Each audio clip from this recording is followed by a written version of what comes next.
Mga kakaibang hayop na bagong natuklasan ng siyensya. Maligayang pagdating sa aming channel. Sa episode na ito ay ating tutuklasin ang kakaibang hayop na bagong natuklasan ng siyensya mula sa kailaliman ng dagat hanggang sa malayong kagubatan. Samahan niyo kami sa paglalakbay na ito. Ang glass frog, ang bughaw na misteryo.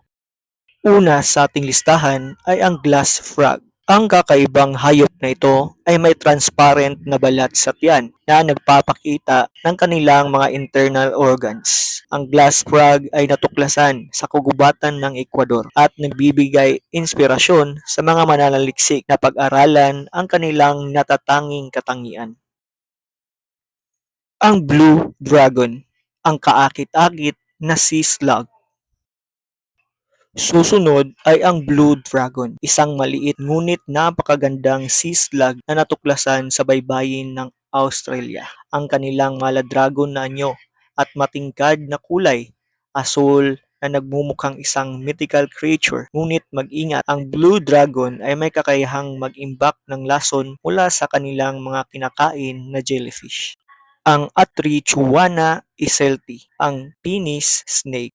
Ang Atrichuana iselti na mas kilala bilang penis snake ay isang kakaibang uri ng amphibian na natuklasan sa ilog ng Amazon. Sa unang tingin, mukhang isang malaking earthworm o isang ahas. Ngunit ang penis snake ay walang mga baga at mihinga sa pamamagitan ng balat nito.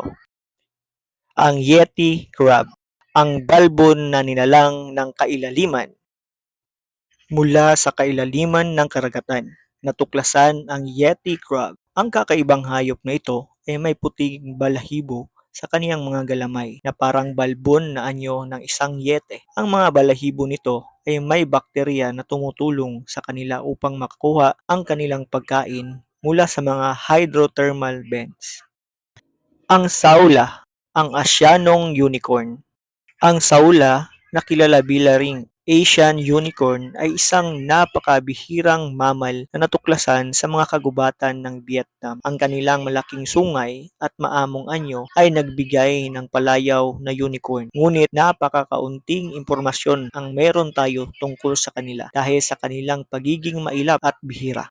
Napakaraming kamanghang-manghang hayop ang natuklasan natin araw-araw. Ang mga natuklasan natin ito ay nagpapakita ng walang katapusang kagandahan at pagkakaiba ng buhay sa ating planeta. Patuloy tayong magsaliksik at magtuklas ng bagong nilalang. Huwag kalimutan na mag-follow at pindutin ang bell icon para sa higit pang mga video na tulad nito. Maraming salamat sa panunood.